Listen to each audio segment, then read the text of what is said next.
Pada suatu waktu, di Asgard yang megah, Thor, sang dewa petir, tengah bersiap menghadapi ancaman baru. Seiring dengan petir yang menggelegar di langit dan palu Mjolnir yang berkilauan di tangannya, Thor berdiri di hadapan portal yang terbuka menuju bumi. Musuh lama, Loki, telah menciptakan kekacauan di Midgard. Thor melangkah maju, dengan semangat keberanian yang membara di dalam hatinya. Dia terbang melalui portal, menyapu langit-langit awan dengan kilatan petirnya.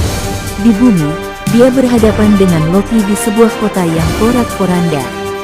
Dengan ketegasan dan kekuatan yang luar biasa, Thor memanggil badai yang menghancurkan trik-trik licik Loki.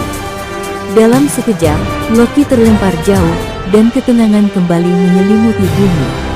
Thor mengingatkan kita semua bahwa keberanian dan kekuatan sejati berasal dari hati yang tulus dan keinginan untuk melindungi yang lemah.